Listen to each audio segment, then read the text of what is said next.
I remember a specialist telling me, he was like, hey man, a lot of this stuff is in your head. And I went away from that so pissed off. I was like, fuck you, man. Like, Yeah. I have osteoarthritis in my hips. I've had bilateral hip surgery, and you're telling me it's in my head, but I understand it now. What they were trying to tell me is I was catastrophizing. I was telling myself a story that was playing out, and my pain response was way out of whack because I was constantly thinking about it. I started telling myself I've got strong hips, my hips are fine. People that would ask me about my hips, I'd say, hey man, my hips are sweet now, and they stopped asking me.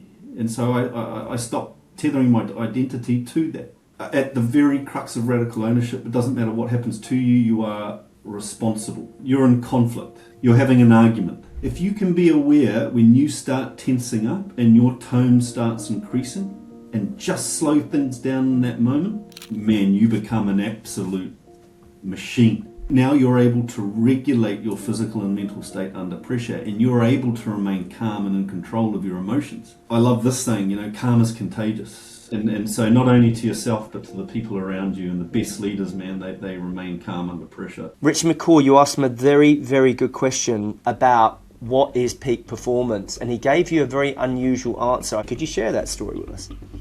Yeah, you see... This week, team, we have a special guest all the way from Piha in Auckland, New Zealand, and he has spent over a decade traveling the world. He was the youngest surf lifesaving captain in New Zealand.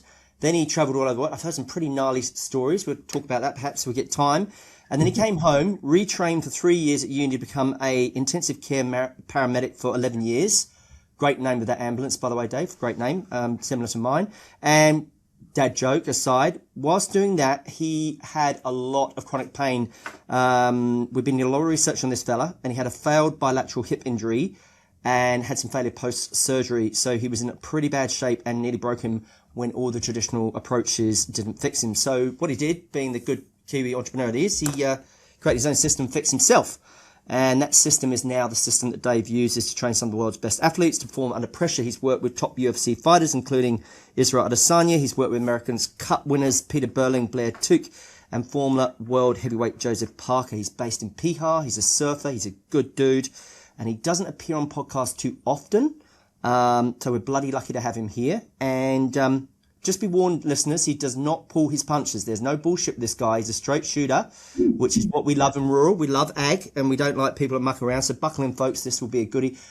Dave Wood, welcome to the show. G'day, mate. Thank you for having me. Yeah, thanks for coming on. Thanks for having me, mate. So tell us, Dave, how did this all, where you are now, how did you get to this? So obviously we've given you a little intro on your bio and your background, but this calmness, this adaptability under pressure, was it the life-saving career? Was it being a top paramedic? Was it your body injury? Or was it a combination of all those things that got you to where you are today? Take us through that. I think it's probably not being calm and realising that I needed to sort that out. And a lot of my frustrations with what I was going through in life came out as anger, and I used to think that was a strength. And that would get me into, I don't know, man, it'd be like 1, 2 o'clock in the morning and had a few beers and then I'd just want to fight, right? But I'm not a good fighter, and so I got humbled a few times. And you start realising, oh man, I'm not actually a tough guy. And then I started learning about, what actual strength was, which is, calmness of mind and being able to regulate your emotions and being calm under pressure. And so I learned all that stuff through like my own practical experiences and but also, working on the ambulance for 14 years, you're exposed to some pretty full-on stuff, and you have to be able to regulate your physical and mental state going into those scenes where you need to be task-focused and initiate the right care pre-hospitally. You have to have good peripheral awareness. You have to be able to make decisions quickly and decisively. And doing that job, man, I had a couple of jobs go wrong where I made poor clinical decisions, and that really impacted me. And it was a light bulb moment for me where I kind of realised, going through uni and school, not once had I learnt the skills to, actually regulate my physical and mental state under pressure and what that actually meant. And so that's, for me, started a deep dive into better understanding that and then applying it into my work as an intensive care paramedic, and those skills ripple over into what I do now, which is helping people remain calm, clear, and decisive under pressure. Awesome. Was there, Dave, was there a particular moment, like a defining moment, cliches aside, where you said, right, enough of how I'm not emotionally dysregulated, but like where you said, you're using anger a lot, or, you'd have beers as, self-coping or self-medicate, whatever it happens to be. But was there a particular stage of your life or a moment where you're like, right, I've had enough now. I've got to get this under control? I think just like when you lose your rag, when you lose your shit, it really affects your confidence. And so I sort of felt like, especially going through chronic pain, I'd kind of lost a bit of my identity anyway. I identified myself as a guy that had shit hips, right? And that's not my identity. But that's oh man, I live in a small community. I'd go down to get a coffee in the morning. How are your hips? And it'd be a chance to moan about them. Oh, my hips are terrible. My back's terrible. And so that became a bit of my identity. And I think, man, for me, it was just hitting a brick wall, getting at a real low point in my life where my self-talk was terrible. My confidence had taken a hit. I remember thinking the old Dave's over there, and I'm way over here, and I just can't bridge that gap. And that for me was hugely frustrating. Because it started impacting my close relationships. It started impacting the things that I enjoy doing, going to the gym, going surfing, being active. I became very introverted. And so, I just got to a point where I was like, and I was relying on other people, man. I was just like constantly trying to find someone to fix the problem. I'm talking about the chronic pain here. Yeah.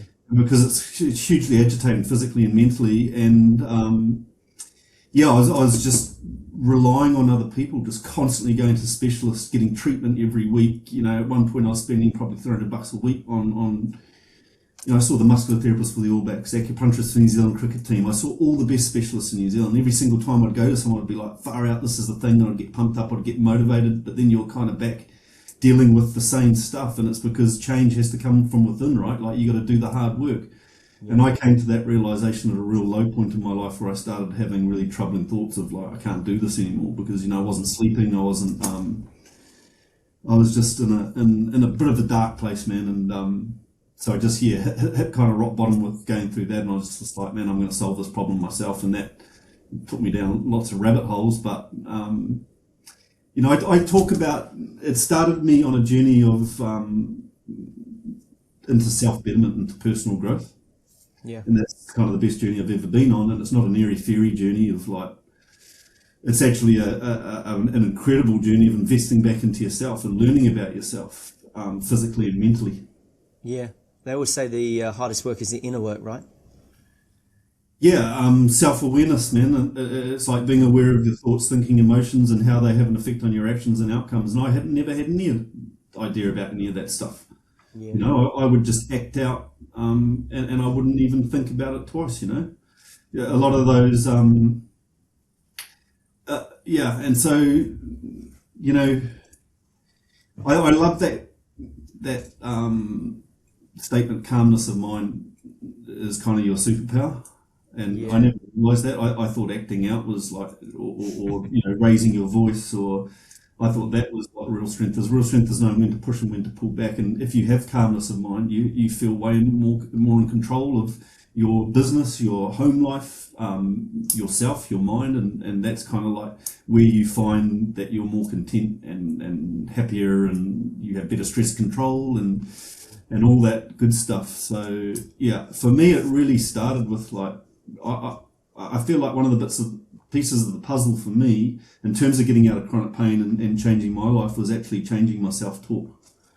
Yeah. I never even, like we spend most of our times in our head, most of our day in our heads, and this thing's telling a constant story. And I didn't realize how much my self-talk was impacting my actions and my outcomes. If I changed my self-talk, I rewrote my story about all of the stuff that was happening to me, because I was kind of like in that victim mentality. Oh, poor me, my hips, and it's like, better change that story, because you take that story everywhere with you. And whatever you tell yourself, whatever you think and whatever you believe, it's your brain's job to find evidence of that everywhere. And I was finding evidence of it everywhere. Every time I hit a roadblock, an obstacle, it was like, oh yeah, here's that thing again, It's, it's just confirming to me the limitations that I put on myself. I really think that like the big thing or the big part of the puzzle that got me out of that time in my life, difficult time of life, was just what I was telling myself.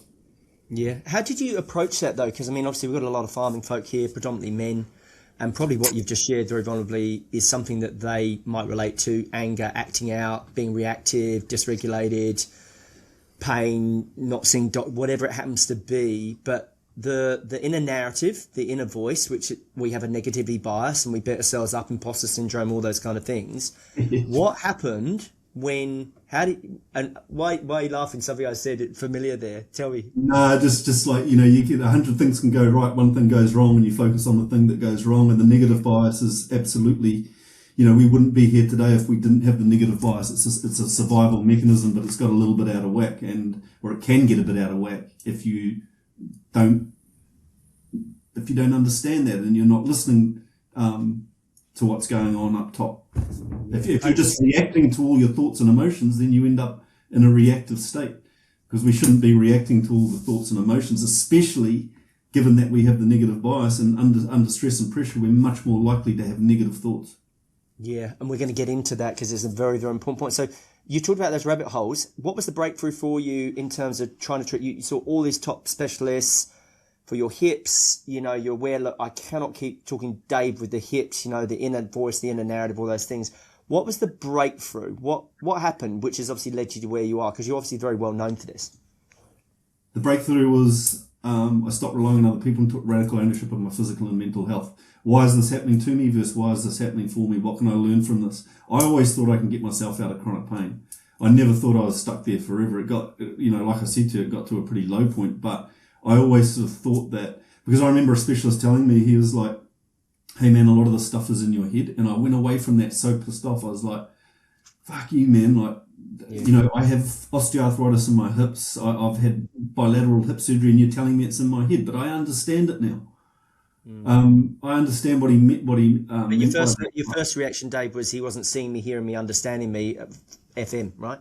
Yeah. I mean, I ended up at the pain clinic, and they told me the same thing, and I was just like hugely frustrating because it's like, no, this isn't in my head. But what they were trying to tell me is I was catastrophizing. I was telling myself a story that was playing out, and my pain response was way out of whack because I was constantly thinking about it, and I was catastrophizing around it. And so you can't just talk your way out of the shit, right? You got to take action. So for me, it was about investing back into myself, because I'd kind of stopped moving. I was told by a specialist, imagine you're going down a narrow path. If you go too far to the right, you'll fall down. Too far to the left, you'll fall down. This is after I had the second surgery, which was deemed a failed surgery. And for me, I went away, and for that, what that meant was like, I need to protect myself. When you have pain, whether it be lower back pain, hip pain, neck pain, what that area wants is blood flow. It wants movement. Yeah. But I stopped moving, man, and I stopped. You became sedentary because you gave up surfing, didn't you? Stopped surfing. I stopped all that stuff because I thought I needed to protect myself.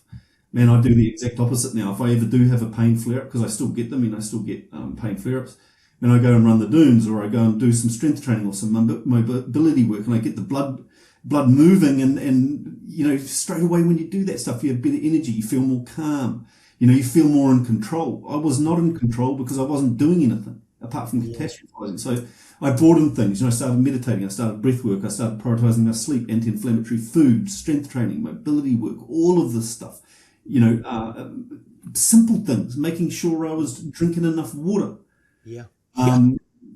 Just basic stuff. But also, I started telling myself I've got strong hips, my hips are fine.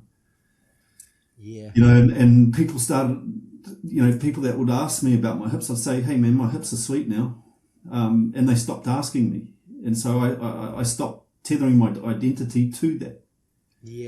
But ultimately the radical ownership, man, is just like, nothing's going to change if you don't change. And, at the very crux of radical ownership, it doesn't matter what happens to you, you are responsible. You're not so much you're responsible, but you're responsible in how you respond. And I know you might know where this book's from. I know where this is coming from. Or I think it was someone probably cleverer than me, which wouldn't be hard. Like, it's your ability to respond, your response ability. And, you talk about reaction versus response. And please go on. Like, tell us about that. Yeah, well, when I heard this, it kind of changed my mindset around everything. It doesn't matter what happens to you. often things that happen to you are outside of your control, right? They're external to you. It could be something with the economy, or something that, like me, happened to my hips, and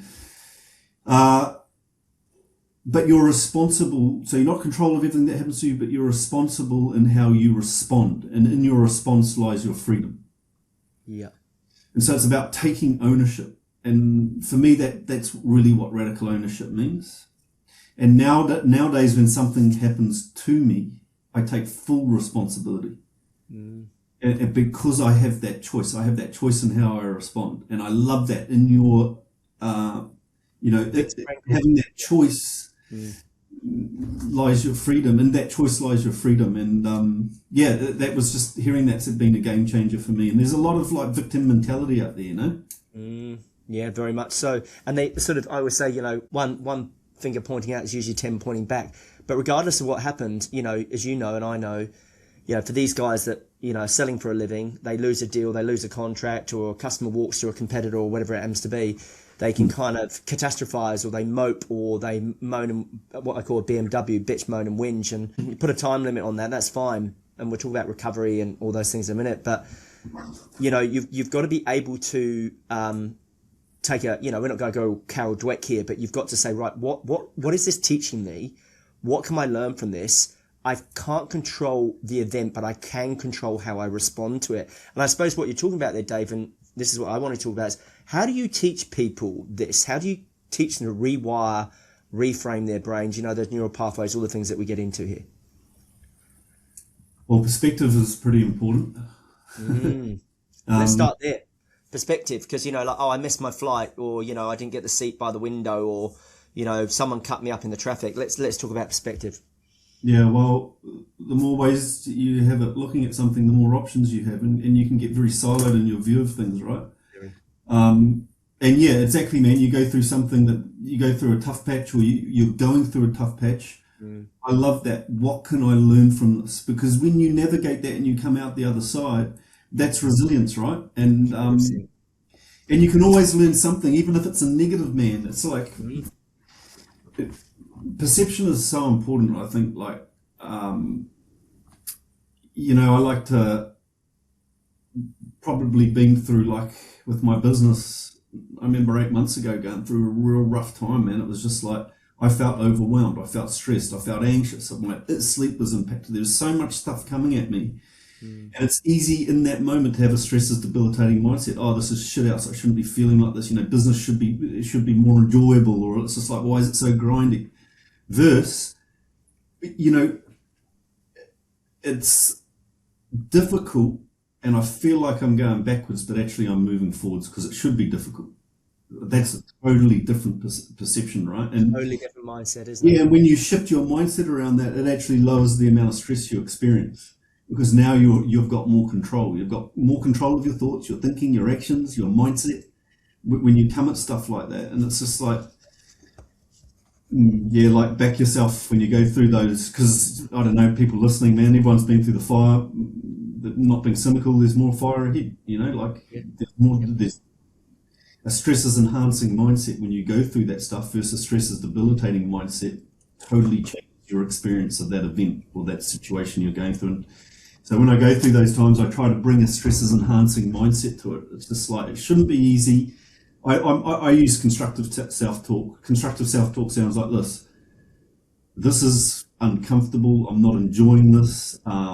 It's grindy. I'm overwhelmed a bit, but I'm good. I've got this. I can navigate this. I've got the skills. I can adapt. I can be flexible. I can get through this. And when I do, my business is going to be stronger. I'm going to be stronger. And so, yeah, I encourage people to always challenge how they're looking at things. Yeah. It sometimes takes an outsider, though, because we get in our silo and we get in a rut. And then obviously you, as an intensive care paramedic, you probably got a lot more perspective, because you've seen things that other people have never seen, right? That would give you perspective in terms of life and death scenarios, right? Yeah, I guess so. It's one thing I loved about that job was, like, I got to it because you work with everyone from the very young to the very old, right across all cultural groups, and I used to love going to elderly people who were over the age of 90 and still physically, cognitively on point. And I would always ask them, what is the secret? Because often you'd go to them, a patient over the age of 90, and your perception would be, man, you're going to go to someone that's not high functioning. Yeah. And you'd get there and you'd be, I mean, there's a reason why people live over the age of 90, 95 years old. And you'd get there and they were just switched on. They were, and so I'd always ask them, what is the key to aging so well? And they would always say the same things. They worked until late in life. Why? Because they're passionate about what they did. Yeah. They have close social connections. So they're still huge. Socially connected, whether it's, bowls or, meeting up people. Bridge, playing cards, dance. Yeah, man. All the lot.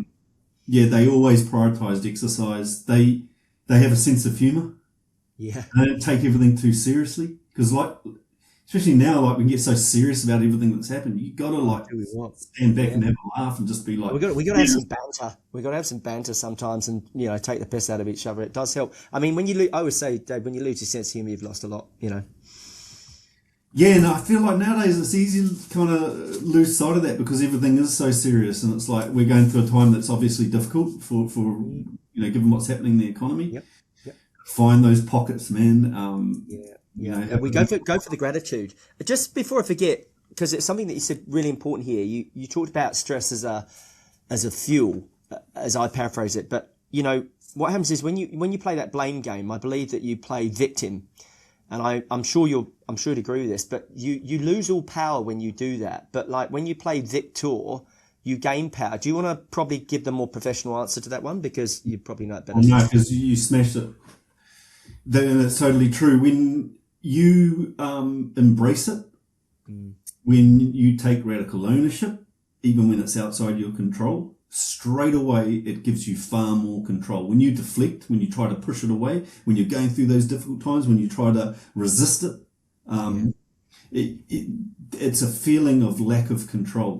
We have a 4-step method for stress control. The first step is embrace the stress. Go towards it. You have to want to be in the fire. There's this beautiful story. I'll tell it very quickly. It's about a lady called Courtney DeWalter. She's the number 1 ultra runner in the world. And the interviewer asked her, how'd you get from number 10 to number 1 in the world? What was the biggest change that you made? And she talked about the pain cave. And the pain cave in ultra running is a terrible place to be. It's where you're basically pain running. Cave, I love it. Yeah, you're running and you're dying at the same time. Like, you can lose control of your bowels. You can hallucinate, stress fractures in the bones in your legs. It's just a terrible place to be. Your body's basically breaking down and dying while you're running. And she said early on in her career, it was all about pushing the pain cave out until later in the race. She said the biggest change that she made was no longer was she running to the finish line, she was running to the pain cave. Now, here's the thing.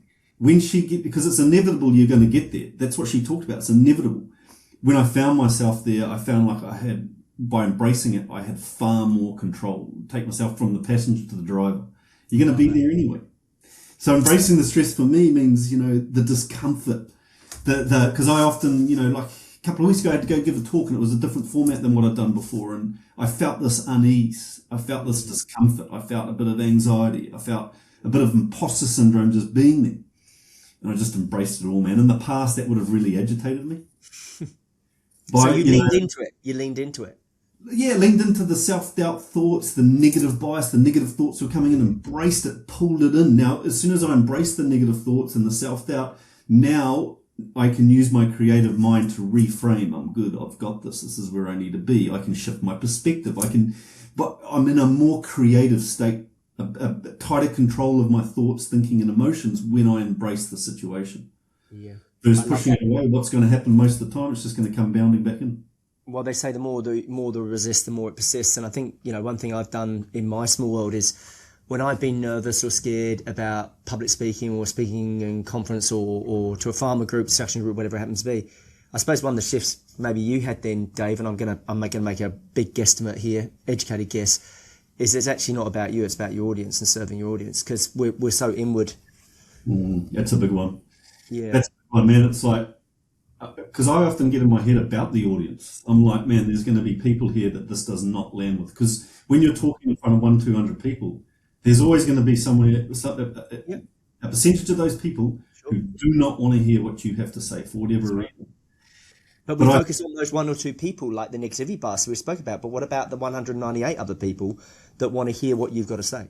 Exactly. So now I tell myself, man, these people want to hear what I have to say. This is incredibly pertinent for being a business owner, being a leader, being a good parent, being a good partner. Stress control and remaining calm under pressure are some of the most important trainable skills that you can learn, right? And so now that's what I go. I actually say that, St. John. I'm like, man, they want to hear what I've got to say. Damn right. And we want to hear what you've got to say. So tell us, that was the first one around embrace into the stress, which sounds counterintuitive, but it makes a lot of sense. And then you talked about this lovely long distance runner, and she says, I'm running towards the pain cave. And then when she gets there, because what you rightly said, she said, you are going to get there. You will arrive. You're not going to the finish line. You arrive. So she's ready for it. And you're talking about the control. So that was the first stage. What's the 3 other steps, aren't there? Do you want to go there? Very simple. And you can use this any time where you feel like you need more control, whether it's getting up, standing to talk in front of a bunch of people, whether it's someone pulling over in front of you in the traffic, whether it's you're in conflict at work, whether you've got to meet a deadline, you've got to get up in front of whatever. Yeah. It can be done in seconds. So the first is embrace the stress, go towards it. The second is control of your self-talk. So we've already talked about that. Yeah. Get that self-talk right. I'm good. I've got just something that you tell yourself that sends very clear signals from your brain to your body that you're in control. I'm good. I've got this. This is where I need to be. I've got the skills. The third is control of your breathing, because the breathing is the lever. Your breathing is indirectly connected to your nervous system. When you're under stress and pressure and you consciously take control of your breathing and slow it down, you are sending very clear signals from your body to your brain that you are in control. And the last is a simple body scan. Find where you're holding tension, let it go, and adopt a strong posture. Now, all of those things interweave, right? It's not like when you first start learning this 4-step method, you go through one at a time, but actually embrace the stress, go towards it. I'm good. I've got this. Inhale. When you exhale, do a body scan, release tension. As you're doing that, you're talking to yourself, coaching yourself. You're good, man. You've got this. And then lastly, you're releasing that tension. Yeah. And, the posture's a big one. I remember asking Richie McCaw, what is the one thing? We went to a talk. Me and my mate, Richie McCaw, was talking, and in this talk, I hope he's listening, Dave, because I'd love to talk to him and become his mate. One of the most impressive talks I've listened to. And I had a beer. I was sitting on a stool and I had a beer down by my feet, and I wanted to take a sip of my beer, but I couldn't. I was so locked into listening to him talk that beer sat there for 45 minutes. Now, because we're good, we do research on our guests. Now, you were at this, I think maybe of a charity event or something, and you asked him, I saw it in one of your clips, you asked him about peak performance. Can you share with the listeners here his response? Because I was quite surprising. I was surprised as well. Remember we talked about the number? He talked about the number out of 10. Yeah. So there was 2 things I asked him. Yeah, one was, what is the thing that you do under stress and pressure that gives you more control? And he said it was his posture. He always made sure, whether a try was scored against him, a penalty, whatever it was, he made sure that his posture was always on, that his posture was always confident. And he said the reason for that was that it has a ripple-on effect. When you hold a strong, confident posture under pressure, it is sending very clear signals from your body to your brain that you're alert, calm, and in control. But he said it also had this ripple-on effect through the team, right? He was a leader. People were looking at him. And so, does he have his head down on his shoulders? Like slumped over, sitting at the penalty, behind the try line. It's really funny when you say that, Dave, because when you see the pictures, the Reuters pictures, wherever else, when you look at him, I know they're hero pictures or book covers and everything else, he's always standing up straight. I tell you what, man, it's the other thing is, yeah, he is. And it's except when he's over the ball being an absolute thief, an absolute pest, which he's good at. It is self-awareness, man. It just comes back to self-awareness. In those moments, you want to be aware of how you're breathing, how you're talking to yourself, how you're holding yourself, how you're walking. You have to be aware of all of that stuff because that is your control. What do you have access to when you need more control? It's an inside job, and they're very simple things.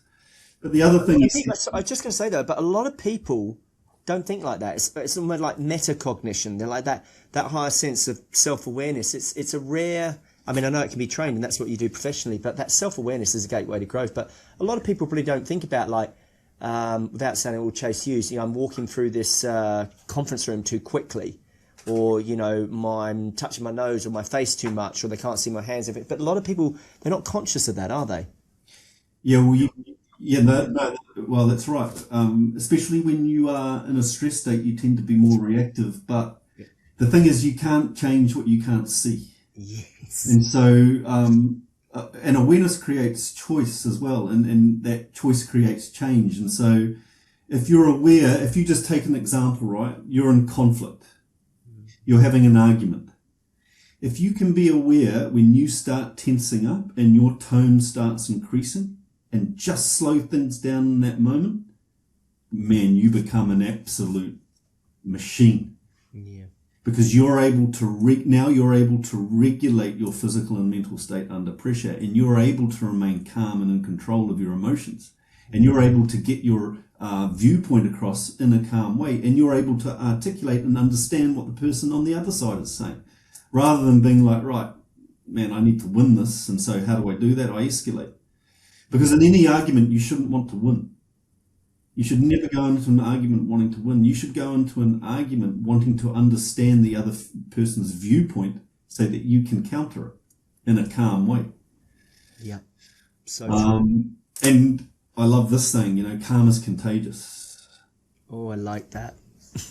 Yeah, and so not only to yourself, but to the people around you. And the best leaders, man, they remain calm under pressure. And when you think about it, when you said calm is contagious, it's so true, because you see the best leaders, you feel calm in their presence. You talked about Richie McCaw. It's not like he's running around like a blue ass fart headless chicken. He's slowing it down. He's grounding himself, or Dan Carter's pushing the toes into the front of his rugby boots, and all those kind of things that we have been documented. But they're aware, and I think something that you said is very important. Is it's really hard to manage something that you can't see. Yeah. And so, you need blokes like you and experts like yourself and coaches and mentors that are going, right, hey, when you're under pressure, because I think the thing why you're such in demand, and all the athletes that you taught, is because the world is getting so crazy, and we're in this sort of like stressed induced state, and we just got to find the ways in which to navigate it, because change is a constant, whether it's Iran or presidents or oil or fuel or COVID or whatever, or floods and earthquakes. It's going to happen. Yeah, well, if you take your listeners, man, they are people that work in the rural setting, right? Oh yeah, it's pretty resilient bunch. They have to be. They are a resilient bunch, man. But this comes back to perspective. What is your perspective of high performance? Because what they are doing, they are demanding a lot of themselves physically and mentally. They are high performers. And being a high performer is more than just about working hard. Because I'm sure you'd agree, most rural people know how to push. Oh yeah, they know how to work hard, but they don't know how to recover. And so the recovery becomes the key thing that allows them to do what they're doing now for the next 5, 10, 15 years without the water spilling over, without it affecting their physical and mental health, their business, and their close relationships. The recovery becomes the most important piece. You take, take an athlete, for example, they prioritize recovery, that they have careers that span 10, 15 years at the most. What are these people having to do? 40 plus years. Yeah. And you look at like Djokovic, or you look at like Lewis Hamilton that won the GP at the weekend at time recording. These guys they've been in the game a really, really long time, and without proper routines and resets and recovery, which we're going to get into, they just wouldn't be able to sustain that kind of level of performance, right? Yeah, well, but here's the crazy thing. You can sustain a very high level of performance and run a business and be overweight, not prioritize your health, eat crap food, not sleep well. But there is a cost associated with that. And it will impact you sooner or later. You may be able to burn it in the red for 10, 15, 20 years and build a big business. Your physical and mental health, your close relationships, and your business will eventually suffer. I totally hear you. I couldn't agree more. I've been there myself, redlined quite a few times. Before we move on, Rich McCaw, you asked him a very, very good question about what is peak performance. And he gave you a very unusual answer, I think, that would surprise the listeners with his response, because he talked about with the All Blacks, they weren't aiming for a perfect performance. He described it has to be over a certain number. Could you share that story with us? Yeah, you see, like peak performance is there's not much difference between your there's not a big gap between your best and your worst, right? You're kind of you're always humming. But he said, you aim for a 10 out of 10, but actually peak performance or sustainable peak performance is about being above a 7 out of 10 across the board, whether it be in your training, your nutrition, your sleep, your cardio. If you can be above a 7 out of 10, you give yourself the best opportunity to win. And he said that they really fit into that mindset of being, above a 7 out of 10. So what everyone knows what the standard is. But I mean, their 7 out of 10 is probably, his 7 out of 10 might be a little bit more than mine. So when he was talking to you and you got a beer down by your feet, I imagine the beer got pretty warm and pretty flat because you were locked in for 45 minutes. I mean, what an amazing opportunity. Yeah, I was locked in. I think that, being above a 7 out of 10 and not striving for perfectionism in high performers is because, who are the people that are most exposed to burnout? They are the hardest workers, the most caring people. They're passionate. And so they tend to be perfectionists. But perfectionism is not attainable. No, you should never strive for perfectionism. I strive for consistency and discipline and to enjoy what I'm doing. But I love, I could really like that analogy, be above a 7 out of 10. Nothing needs to be perfect. And in the wellness space, it's difficult, man, when you want to go on a journey, when you kind of because some of these people listening will be at that point in their life. I read that, the listeners are in that age bracket between 30 and 65. Well, in that age bracket, you often come to that realization of, right, I can't do what I've always done. In order to do what I want to do and be active and play with my kids and my grandchildren if you're a bit older, I need to invest back into myself. And then so you jump into the wellness world and it's bloody overwhelming, man. Yeah. That everyone's saying, do this thing, do that thing. Oh, it sounds like scientists, you open up your Insta or whatever you're into and one who says, oh, no, you should be eating dark chocolate and no, you shouldn't be. And then you should be having 6 hours, then you should be having 8 hours. And then, but we could go all day on that one. But we've talked about those 4 steps. I want to go into the breathwork side because I think it sounds a bit woo-woo and I know you're not. But controlling your breath and how, can we talk about the body-mind connection there? Because I was, again, stalking your socials as a good interviewer should do. And you had a very interesting, and I paused it and I took a screenshot of it and it said top, bottom, bottom, top. Could you explain that to people, what that's all about? There's basically 2 ways to control stress and pressure when you're under the pump a little bit. To bring you more control in the situation. Doesn't mean that you don't feel stress, pressure, fear, apprehension, tension, anxiety, a bit of overwhelm. It just gives you far more control. And those are what we call top-down and bottom-up control of stress. So top-down control of stress is intercepting stress up here in your head pertaining to your thoughts, thinking, and emotions. And this is where self-talk becomes very powerful. Bottom-up control of stress is controlling things like your breathing. So controlling your physical state, not your mental state. Controlling things like your breathing, your posture, and releasing tension that you're holding when you're under pressure.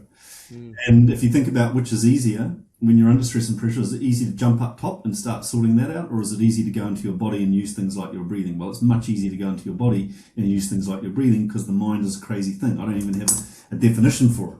But often when you are under stress and pressure and you're in a reactive state, you actually don't want to be up here. You want to be in your body controlling things. Because the body and mind are not separate.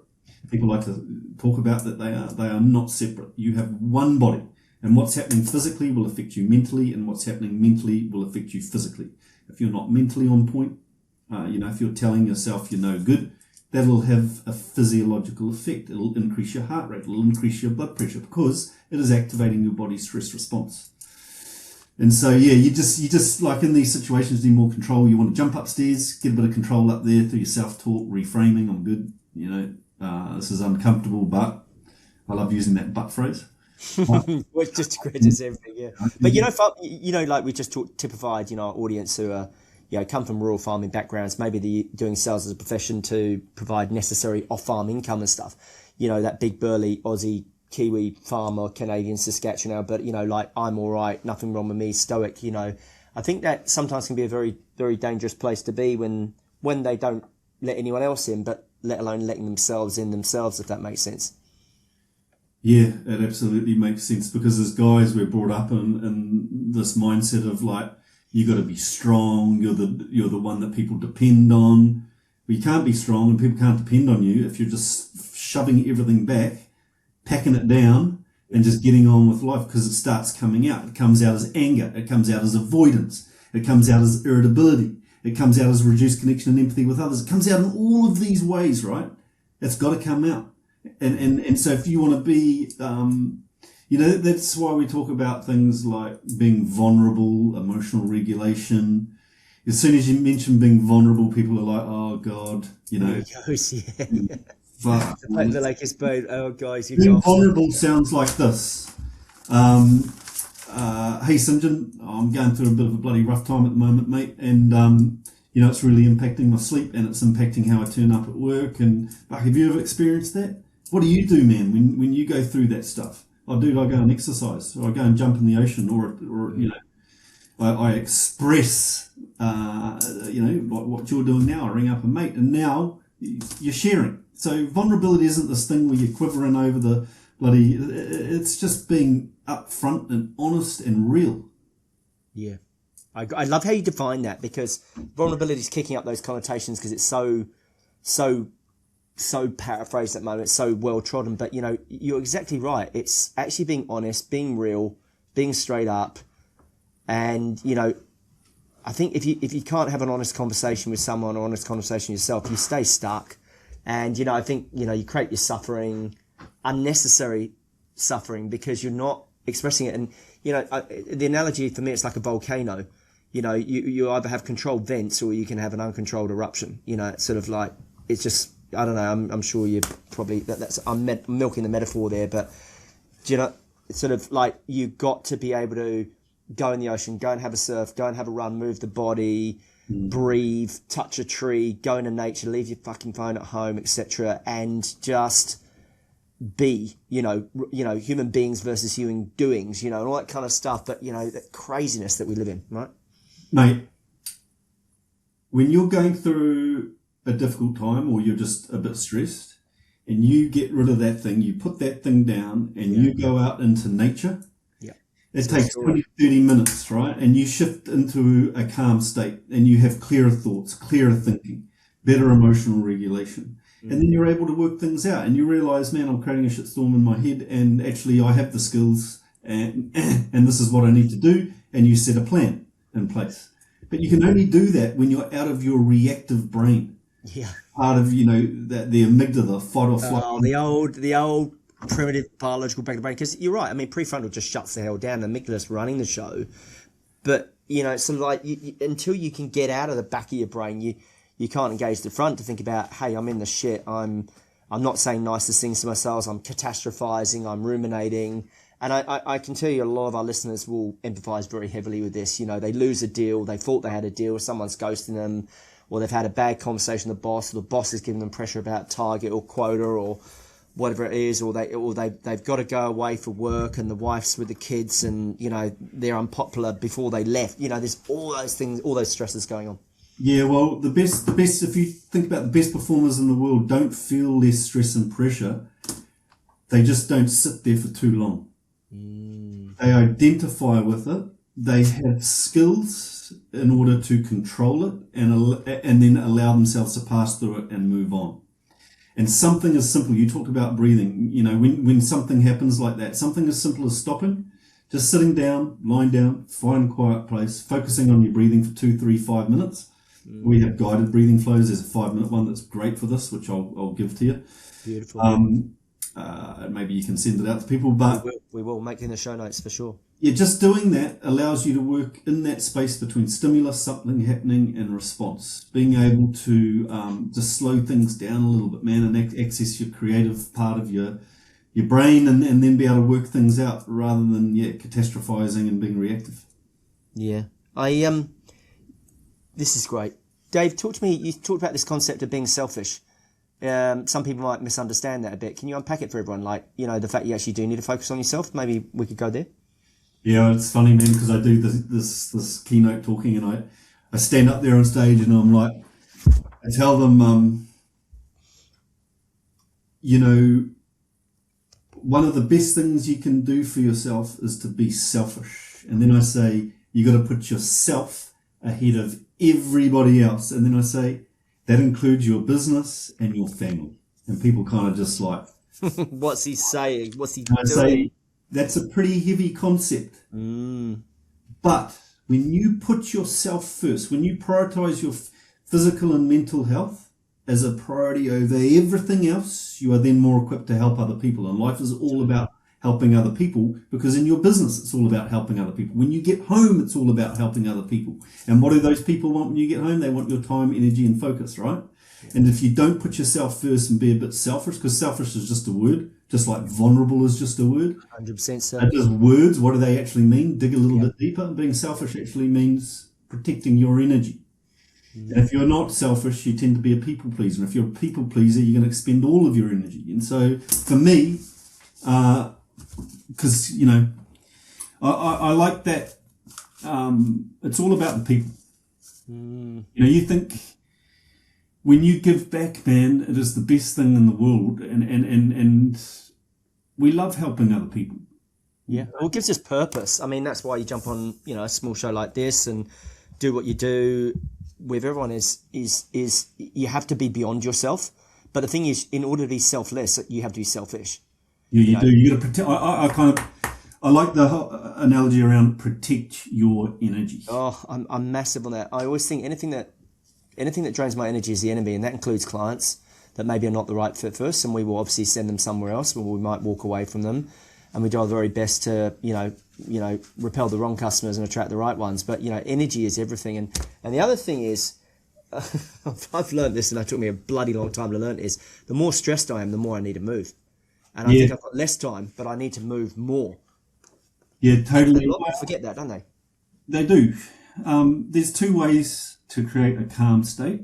One is to shift from whatever physical and mental state you are in into calm. Through things like breath work, going for going for a walk, getting in nature. Yeah. Those are things that create more calm. The other way to get calm is to expose yourself to stress. Go for a run, exercise, do some strength training, jump in an ice bath, do a sauna, do a contrast therapy. Those are things that activate your body's stress response, but after you feel so incredibly calm. Yeah, 100%. I always, man, if you are, I will use the analogy of a man, but it's just anyone. Sure. If you're a man and you are not strength training, you are foregoing your God-given right to build strength and resilience and a strong vehicle to get you through difficult times in life. And especially if you're over the age of 40 and you're not strength training, you are setting yourself up for a very difficult back end of your life. Well said. I just think we should take a pause there for those that are at that age. It is incredibly important, I think, what Dave's saying there. Strength training is absolutely massive, because when you go right and your body goes right, you know, a lot goes right, you've got that resilience, you've got that strength, that inner energy to deal with the things that come your way, which inevitably, as you said, there are more fires coming. Well, what do you want to be doing when you're 70 and 80 years old? You want to be sitting... I want to be running around. I want to be still moving around. I want to be talking to the grandkids. I want to be playing golf. I want to be chasing wife around, doing what I need to do. Not mucking around in... Now, but I've got a question around... Your system is called integrated training. And can you tell the listeners why... I think some people over-index, you know, the gym bunnies, the gym bros, like they've got to be physically fit, they've got to be enormous, you know, got to do the bench press and this and everything else. But it's not just physical strength. It's lots of different strengths. Can you talk about the integration of those things? Because you just talked about body and mind and body. And I absolutely love what you said, and I want to repeat it for the listeners, is Dave said, this is what I love about guests like you and experts like you, Dave. You answer your own questions, which is awesome. You said, well, you know, the mind can control the body, but actually the body is sending a signal to the mind. Now, the best thing you do is actually change the body. And you go, right, first thing I'm doing is going to breathe, and I'm going to body scan. I'm going to be conscious of my posture and things like that. So the question around integrated, a lot of guys think they've just got to be physically strong and lift a shit ton of weights. It's way more than that, isn't it? Talk us a bit about this integration. Yeah, well, just firstly, like the definition of strength is knowing when to push and when to pull back, and the definition of madness is just keep pushing. The end result of that is chronic stress and burnout. So recovery plays a huge part in that. And then a reason why I called my business integrated training is because going through chronic pain, I went down all these rabbit holes, and I would heavily go into one thing, whether it be anti-inflammatory food, strength training, mobility work. And each time I went deep into one of these things, I'd kind of get better a little bit, but I couldn't get out of chronic pain. And I realized that this wasn't a program. This was a decision to make a lifestyle change and integrate all of that stuff into that lifestyle change. So now what my life looks like is running a busy business, doing 20 minutes of strength training a day, doing some mobility work in the evening, doing my breath work every day, getting out in nature, prioritizing my close relationships. That's not a program. That's just a lifestyle, right? It's a decision to prioritize myself, to be, I guess, a bit selfish, if you want to call it that, invest back into myself. And now I'm at a place where I feel I am equipped with the skills and also the health and wellness to help other people. Yeah. And to continue doing the work I'm doing now, because the work I'm doing now is physically and mentally taxing. Yeah. I'm constantly going up in front of people and trying to get my message across, and also getting buy-in and coaching, and it's a lot. Yeah. And so I want to do that, for a long time. Yeah. I can only do that if I'm well. Yeah. I'm enjoying it.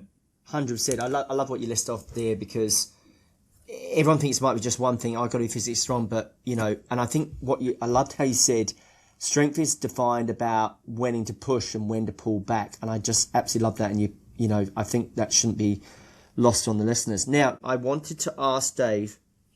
Well, you probably read that Harvard Business Review article called "The Corporate Athlete" by Tony Schwartz. Have you read that one? Around, it's sort of like athletes basically train 95% of the time, perform 5% of the time.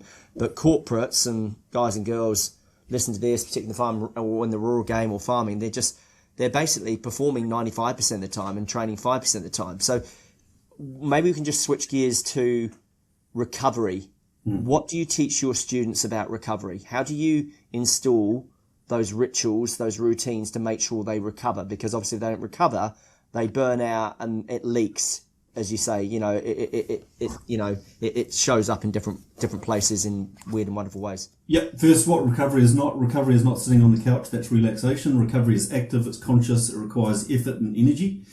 Recovery is can be two things. It can be shifting, like I said, from whatever state you're in into one of calm, or it can be exposing yourself to stress and afterwards you get calm. So recovery could be some meditation. It could be getting out in nature. When we look at the science and research, what are the most profound forms of stress control? It is social connection, being in nature, and sleep. So those are really essential for deep recovery. But also it's putting things into your calendar, into your day, that just allow you to stop. You're never going to get the balance right between stress and recovery. Everything's in favour of pushing. But they're small things that just allow you to stop and shift back into a calm state. And one of the most powerful ways to do that is through breathing. Just simple, we call them breathing flows. It's just 5 minutes, chuck the earphones on, listen to a guided practice where you're controlling and slowing your breathing down. We know biologically when you slow your breathing down, it activates the calming division of your nervous system, so you can access this anytime. You have to have micro recovery, those things you integrate into your day that just really strengthen that calming division of your nervous system, bring you more balance, more calm, better focus, better productivity, better sleep. But then you also have to have macro recovery, which is, if you think about in the corporate world, that's your 2 to 3 weeks off a year. In the sporting world, it's off season. It's time off between matches. And so they have much more macro recovery. So it's about identifying, man, I need to take 3 days off. I'm going to go hunting, or I'm going to go doing this weekend. Exactly. I'm going to go tramping hut or whatever I need to do. Go camp and do those things are just so important for being able to do what you're doing now over the long term. Yeah. But I love that concept of the corporate athlete. Why not treat yourself like an athlete? Yeah. I ask, in our workshops, I ask, who's an athlete here? No one puts their hands up. And then I ask, well, who is specialised? What do you do? I'm a painter. I'm a builder. I'm a plumber. I'm a lawyer. Well, you are specialised. If you're specialised, you're an athlete, and you should treat yourself like one. Yeah, well said. So when they're running the sand dunes in Piha as part of your Calm Under Pressure workshop, and someone's really struggling, how do you help them? I don't. Because what is like, that's where we want to get them. We want them to be struggling, and then we want them to apply the simple tools that we've given them. So we purposefully put them in situations where they struggle. Yeah. And then they apply, really simple things to give them more control in that moment. Doesn't mean they're not struggling. It just means that, they have more control. Like running the sand dunes, when it gets uncomfortable, where does your mind latch to? The end. Your job is to grab it and bring it back. Focus on the next step. When you're going through really difficult times in your business at work, where does your mind go to? It tends to catastrophize. It goes to, the economy. It goes to the, it starts latching. Your job is to grab it, bring it back. Right, what do I need to focus on now? Create some strategy. What is the next step? Rather than looking at the thing like a big mountain, it's like, how do I break that down into bite-sized chunks, right? And when you do that, it becomes a much less cognitively overwhelming task. And so we bring the stuff in on the sand dune, and then we get them to, right, you only have one stress response. The same level of control you bring in running the dunes with your breathing, controlling your thoughts, your thinking, your emotions, not losing control of your posture, not flopping around, are the same things you can apply into other stress and pressure situations where you have more control, because there's only one stress response. What varies is the degree of response, and your perception of the situation and the level of control you bring to it has a massive impact on the level of stress you experience. Yeah, which kind of like, St. John brings us back to that when you are going through difficult times in life.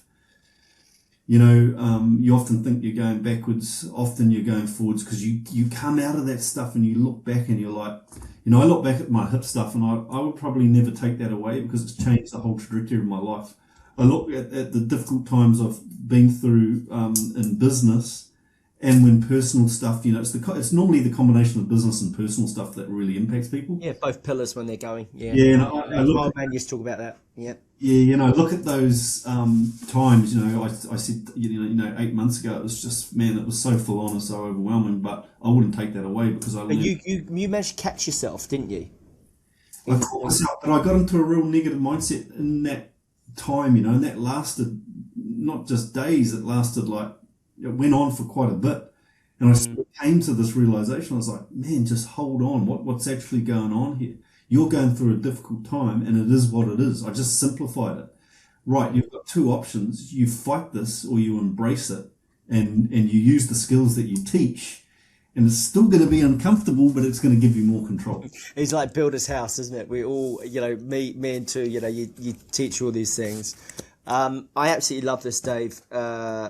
You sort so much around reframing stress as a positive, as a fuel, rituals and routines, recovery, the importance of movement, not over-indexing one thing, integration, using moments. I really like where we just talking about, if there's any listeners that are going through a tough time at the moment, there's challenges personally or professionally, not going catastrophizing, think big, just think next step. And I think, visualizing a sand dune, one of the exercises during the 2-day program around what is the next thing you need to do, not getting to the top, but what's the next thing you need to do, and how you get hold of yourself. I've got one more question for you, Dave. I try to ask really good questions here, so you'll soon work out if it's a crap one or not. If all the great work you've done disappeared tomorrow, and it's all deleted, and you didn't do any more workshops, any more planning, any more of the talks or keynotes, something else, no more elite athletes, none of it, and there's one thing you wanted to change in someone, what would tell you that it was all worth it with the one change you make in a person? Sorry, I didn't get that last time. Okay, what's the one thing you would want to change in someone if everything else had disappeared, that you would tell all your life work had been worth it if you could just see one change in a person? If I could see one change in someone else, Yeah. Oh, I see what you mean. Through all the work that I've done. Yeah, 100. Um, That would make it all worth it to yourself. You know, nothing, everything else is gone, but you just see a thing that changes for them. I think the most important thing in life, man, is you just back yourself. Yeah. Unrelenting self-belief. And that's not like tricking yourself and being like... Yeah. Bullshitting yourself. But backing yourself is so important, man. So, and that's something that we really push in all of the work that we do. There's no one coming to save you. You've got to be your biggest advocate. You've got to back yourself. You've got to do the work. And yeah, I think that would be it, man. But also one other really clear message that I want to get across is stress is not the problem. Stress is the stimulus for growth. Anything you've ever done that's been worthwhile in life, it's because you've been willing to get in the grind, bite down, push, get it done. The problem is the absence of disciplined, intermittent recovery. We only have so much energy. You can't just keep burning it in the red and expect the water to not spill over the top. So prioritize that recovery, whatever it looks like for you. Whatever recovery looks like for you, put a couple of simple things in your day that help you shift back into a calm state. And you'll be good. Yeah. Dave, I've loved this, mate. Your work's great. We've been gorging on you. We're following you. Where do people tap into you, get hold of some of these resources? We're obviously going to chuck a whole bunch of stuff in the show notes. Where do they go? Website WM for Mary W.co.nz. You can jump on there. Instagram handle is integrated_training. And we're very approachable. We work with individuals, we work with businesses, we work with corporate teams, we work with sport teams. I work with anyone who is motivated for change. Yeah, absolutely love that. It's come a long way from Woody's workshop, Dave. Well, it's still Woody's, that little logo is WMW, Woody's Movement Workshop. Oh, I love it. So we've carried that over into, because that's where I started, man. I started in my shed, which is behind here. Had the lawnmower and everything into it. And very early on, I remember telling one of the young fellas out here, I was training one of the surfers, and I said, hey, man, I'm going to train those UFC athletes. I'm going to train some of the most elite athletes in the world. I'm going to work with this. And he laughed at me. And did you use that as fuel? Well, I just wanted to create that accountability and tell people what I was going to do. And, I didn't go preaching it from the treetops, but I told him, and he was just kind of like, he didn't laugh at me, but he shrugged it off. And then when it happened, I remember he rang me and he goes, holy shit, man, I remember in your shed you told me that was going to happen. And you can't just manifest things into action, right? You've got to... take action, take massive action. Hey, before we love and leave you, I know you're very, very professional and very diplomatic and, protective of the athletes that you train. But is there a particular athlete that has taught you the most about you? Yeah, sometimes I feel like I learn more working with high-performing people than they do from me. Yeah. Because working with someone should never be a one-way thing, right? And I make that real clear from the start. I will get no enjoyment out of this if I'm just teaching and coaching. I want to learn off you, and I don't have the answers. Together we can work it out, though, and that's what a good working relationship is all about. But I learned. Yeah, I wouldn't single one out. I just finished working with Moana Pacifica in their campaign this year, and that was a very challenging campaign. I can imagine. And I learned a lot from those boys, man. They were such a great team of people. Their identity as a team was so clear. They had such clear identity about who they were as a team.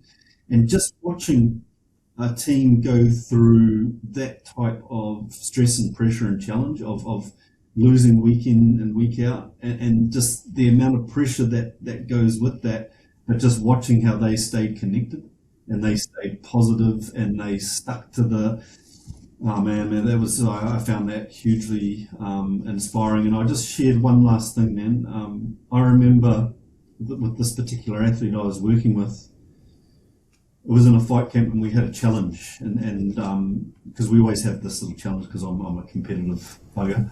This particular challenge, I won't go into what it was, but the fight week goes for 12 weeks, and it got to the day where it was an ice bath challenge. Yeah.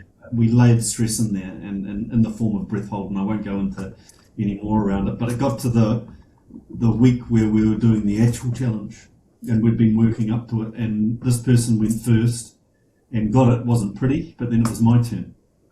And in about 2 minutes 30, I really needed to take a breath, and this thought came in, and it was negative, and I bit down and reacted on it. I was just about to take a breath, and this athlete came over to me and he said, "Hey man, you've got this. It's only another 30 seconds. Just hold on, relax your body." And I got there, and I said to him afterwards, I was like, "Man, if you hadn't come over in that moment, I was just about to stop." And I said to him, "It was your voice that got me through that." And I said, "If you hadn't come over and said that stuff, it was your voice that got me through that." And all he said to me was, "Be your own voice." Away from that, and I have never forgotten it. In that moment, I had a choice, and I reacted. All I needed to do was, and that's where it comes back to back yourself, be your biggest advocate. What's actually going on here? Hold on, Dave. Slow down. You're good. You've got this. That's way different than going, "Holy shit, And so I've never forgotten that, be your own voice, and I've carried that with me everywhere. So I learn heaps off these people that I work with, and I think even corporate teams, how do you build a cohesive team? Through shared challenge. And that's what I love about sporting teams. It's like there's constantly a challenge and it's shared. And so I think that the corporate world can learn a lot about that. It's like, how do you build team cohesion? Do you go down to the pub and have a beer with your team? Well, that's good, but put them through something challenging. Send them on our Calm Under Pressure workshop. Yeah, I was just going to say, let's put them under some pressure, see how they go. So look, guys, we'll get all of that in the show notes.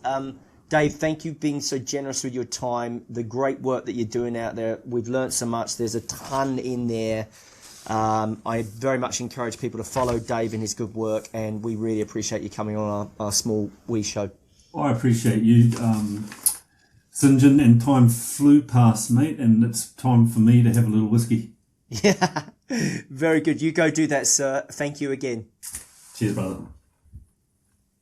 Hey you, hope you enjoyed this episode and you learned lots from it. It takes a wee bit of work to get these wonderful, amazing guests who are leaders in their own field on our tiny little show, who share their knowledge with you freely and generously. So it makes a lot of sense for me to ask you a tiny favour in return, which is to rate, subscribe or share the podcast or grow this YouTube channel with your family or friends or colleagues or anyone in your network that you think will benefit from listening or subscribing to it. The reason for my request is really simple. I'm on an absolute mission to elevate and improve the world's perception and therefore performance of rural sales reps and rural managers like yourself, which in turn helps every rural business owner or leader on the planet. I do that by doing my very best to share the most effective sales and marketing strategies with world-class leaders and thinkers so you can get the leads, respect and sales results you deserve. But I can only do that when you help me get this channel and our podcast out to a bigger, wider audience. And the bigger the audience, the better our guests are going to be. So if you can help us with that would be brilliant. Now, as you know, unlike other podcasts, we don't include any of those annoying ads that interrupt your listening experience. But I would be doing you a disservice if I didn't make sure that you grab a free copy of my How to Succeed in Rural Sales ebook, which would normally cost you $20 on Amazon. You get that for free as a subscriber or a podcast listener. Or you can find out more about our rural sales team training or rural sales manager training programs. You can do all of this at our resources page, which is below the video here, which is www.ruralsalessuccess.com, where you can click on and download copies of my other books here. I have another book out last year based on Ryan Halliday's brilliant book, The Daily Stoic, and it's called 365 Rules to Master Rural Sales Success. So mastering yourself, mastering rural sales, and mastering rural sales management is kind of a 3-in-1. So make sure you get that as well. And also in the notes below here, you have an access to my free new AI training tool called Field Coach IO, which can talk to you and train you 24/7, anywhere, anytime zone, no lag, no waiting, get answers that you need right there and then for the deals that you're working on. It's got all my IP inside its knowledge base, which is extensive, 13 years of IP that you're never going to access from the likes of Chat or Claude or Gemini or Grok. And you can instantly get access at a touch of a button with no waiting. You can, it will coach you or train you on your specific live sales scenario you're facing, whether it's pricing or timing objections, existing supplier, higher authority, farmers that have ghosted you on quotes, the specific questions you need to ask to make those conversations count. It will even analyze your sales calls for you to put you right where you might be going wrong, as well as map out your territories. It syncs to Google Maps and Google My Maps, and process your export leads from CRM to prioritize which leads you need to follow up with, the highly hyper-specific, customized, relevant follow-up you need to get those deals, those dead deals revived in your CRM. So whatever you need, it's going to give you immediate specific answers, and you don't need to suffer or struggle whilst you wait for answers even from me. So immediate instant coaching right there and then, just when you need it. It will even talk to you in your truck as you're about in your territory, which is awesome, as long as you've got great internet coverage. So our members and Field Coach are absolutely loving what it's doing for me. So many more use cases I could bore you with sentences here, and my development team and me are adding new tools to it all the time. So you can take Field Coach for a spin, a 15-day test drive, and try it out, see it out for yourself for just $1. The link to Field Coach is in the notes below as well. So I personally want to thank you, my friend, my dear listener and subscriber, for sharing the show with others. Really, really appreciate that, because we can make a difference. It's hard, real sales is hard enough. Thank you for investing your time with me and my guests, because I know you're super busy. It's very busy and noisy out there. You've got many choices and options where you choose to spend and invest your very valuable, precious time. So hope it's been time well spent for you, and you've learned something from us and our guests, and it's helping you become a better rep or manager, or you as a human being. Appreciate it and appreciate you.